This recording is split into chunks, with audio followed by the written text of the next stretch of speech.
پھر اس میں تبدیلی آئی، پھر اس میں فرقے ہوئے، پھر نبی آیا، پھر اس نے اسلام کو کھڑا کر دیا۔ پھوٹتے پھوٹتے فرقوں کی تعداد اتنی زیادہ ہو گئی کہ آپ ان کو گن نہیں سکتے۔ قرآن مجید نے جن فرقوں کی تعداد بتائی ہے اس میں ایک کا نام یہود لیا، ایک کا نام اس نے نصارہ لیا، ایک کا نام اس نے مجوس لیا، یہ ستارہ پرست لوگ ہوتے ہیں، اور ایک نام لیا اس نے مشرکین کا۔ یہ 4 قسم کے ہیں، کچھ اور اشارے اور بھی ہیں، لیکن 4 گھٹک ایسے ہیں جو دنیا میں اس وقت بھی تھے جب محمد صلی اللہ علیہ وسلم کی بعثت ہوئی اور اب بھی ہیں۔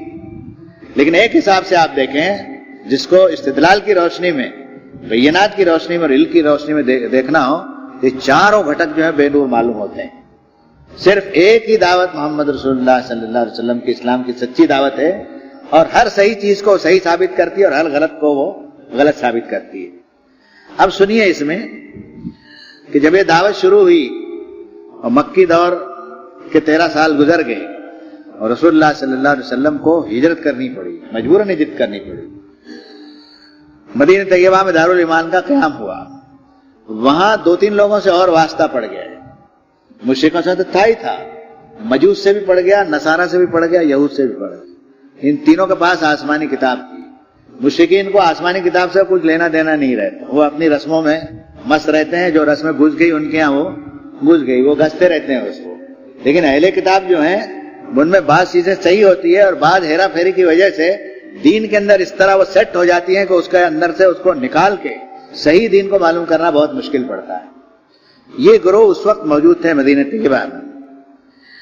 ان پر لازم تھا کہ جب محمد صلی اللہ علیہ وسلم تشریف لائے، قرآن پڑھ کے آپ نے سنایا اور قرآن مجید نمازوں میں پڑھا جانا شروع ہو گیا، جمعہ جماعت بھی قائم ہو گئی تھی۔ یہ اس لیے عرض کرتا ہوں کہ جمعے کی نماز قائم ہو گئی تھی، اس لیے عرض کرتا ہوں کہ سورہ جمعہ جو اتری ہے اسی میں سورہ جمعہ کے بارے میں احکامات ہیں، اور اسی میں یہودیوں سے کہا گیا کہ قل یا ایھا الذین ھادوا ان زعمتم انکم اولیاء للہ من دون الناس فتمنوا الموت ان کنتم صادقین، کہ وہ لوگوں جو اپنے آپ کو یہودی کہتے ہو، اگر تم کو یہ گھمنڈ ہے کہ تمہارے سوا اللہ کا کوئی مقبول بندہ دنیا میں نہیں ہے تو تم ایک مرتبہ موت کی تمنا کر کے دکھلا دو۔ اور پھر قرآن مجید نے خود ہی تبصرہ کیا کہ ولا یتمنونه ابدا بما قدمت ایدیہم واللہ علیم بالظالمین، فرمایا کہ موت کی تمنا کبھی نہیں کریں گے، اس لیے ان کے کالے کرتوتوں کا کچھ تھوڑا بہت خیال ان کو ہے بھی اہل کتاب ہونے کی وجہ سے۔ اور پھر ان پر نکیر کی رب تعالیٰ نے فرمایا قل ان الموت الذی تفرون منہ فانہ ملاقیکم، فرمایا محمد صلی اللہ علیہ وسلم کہ جس موت سے تم بھاگے بھاگے پھرتے ہو وہ دھر دبوچے گی تم کو ایک دن، اپنے وقت پر آئے گی۔ ثم تردون الی عالم الغیب والشہادہ فینبئکم بما کنتم تعملون۔ اور مان فرمایا یا ایھا الذین آمنوا اذا نودی للصلاۃ من یوم الجمعۃ فاسعوا الی ذکر اللہ وذروا البیع، ایمان والو جب جمعے کی نماز کے لیے اذان دی جاوے تو کاروبار دھندا پانی سب چھوڑ کر کے دوڑو اللہ کے ذکر کی طرف، جمعے کی نماز۔ کیا حرج ہے کہنے میں کہ جمعے کی جماعت قائم ہو گئی تھے مدینہ طیبہ میں اور یہود کی جماعت کا وجود تھا اس وقت، ان کو نکال باہر نہیں کیا تھا رسول اللہ صلی اللہ علیہ وسلم۔ جو ایمان لے آئے تھے اکے دکے لے آئے تھے، باقی وہ گروہ موجود تھا۔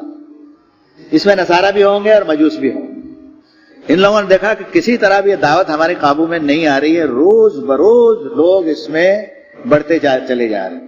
کسی کا بھانجا چلا گیا، کسی کا بھتیجا چلا گیا، کسی کا بہنوئی چلا گیا، کسی کا باپ چلا گیا، کسی کا بیٹا دعوت میں شامل ہو گیا، کسی کی بیوی مومن ہو گئی، کسی کی ساس نے ایمان کو قبول کر لیا، کسی کے خالو نے ایمان کو قبول کر لیا۔ وہ معاشرہ ایسا، یعنی ایک طرح کا اضطراب اس میں مذہبی اعتبار سے پیدا ہو گیا۔ کوئی خاندان اور قبیلہ اور گھر ایسا نہیں تھا جس میں سے اکا دکا آدمی سرک نہ گئے ہوں ایمان کی طرف۔ مجھے بتائیے کیسی کشمکش رہی ہوگی یہ، اور کتنا زبردست، یعنی ایک طرح کا اپدرو تو نہیں کہتا میں، لیکن ایسے خیر یقینی حالات ہوں گے کہ اہل ایمان کو جو تڑپ ہو رہی ہوگی اور جو پریشانی ہو رہی ہوگی اس کا ذکر تو قرآن مجید میں تقریباً سینکڑوں جگہ آپ کو ملے گا۔ لیکن ایک بات رسول اللہ صلی اللہ علیہ وسلم کے تعلق سے کہتا ہوں کہ ایسے ماحول میں قرآن مجید کی اس آیت کا اترنا، اور وہ بھی سورہ جمعہ میں، فرمایا مثل الذین حملوا التوراۃ ثم لم يحملوها كمثل الحمار يحمل اسفارا بئس مثل القوم الذین کذبوا بآیات اللہ اللہ لا یہدی القوم الظالمین۔ فرمایا ان کی مثال ایسی ہے جن کو تورات دی گئی تھی کہ تورات کو اٹھاؤ اس کو۔ حضرت موسیٰ سے فرمایا خذوا ما آتیناکم بقوۃ، اسرائیلی مومن مسلمانوں سے کہو اٹھاؤ اس کو طاقت کے ساتھ میں، قوت کے ساتھ اس کتاب کو اٹھاؤ. اس کا معنی نہیں کہ صرف اس کی جلد کو اور اس کی تختیوں کو ہی اٹھانا تھا، بلکہ اپنی زندگی میں اس کو لاگو کرنا تھا، جاری کرنا تھا. اور حضرت موسیٰ سے بھی فرمایا خذھا بقوت، تو بھی طاقت سے اس کو پکڑ.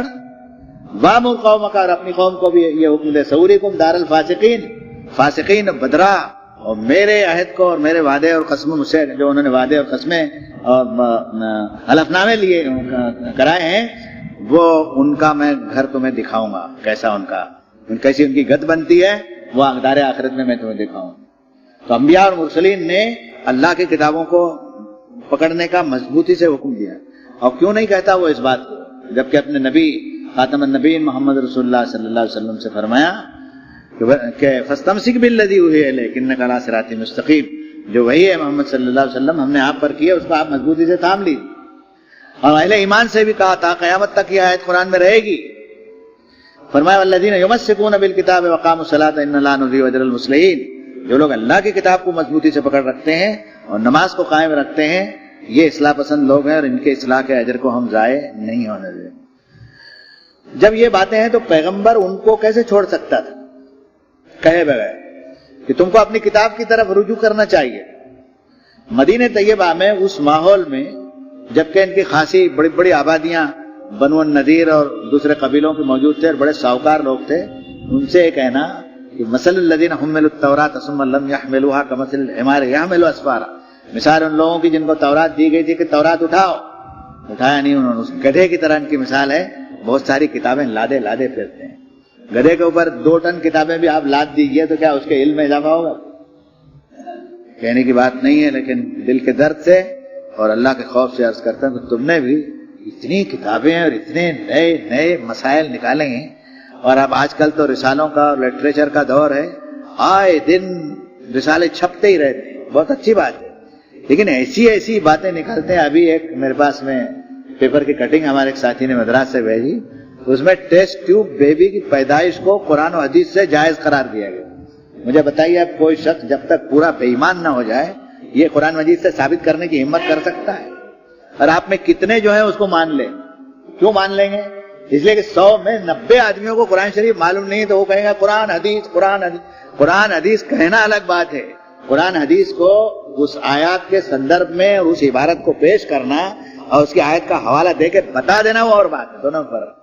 ہر ایک پیدا میں قرآن حدیث سے کہتا ہوں قرآن حدیث. بھائی قرآن حدیث سے کیا، قرآن حدیث سے اور ٹیسٹ ٹیوب بیبی سے کیا لینا دینا؟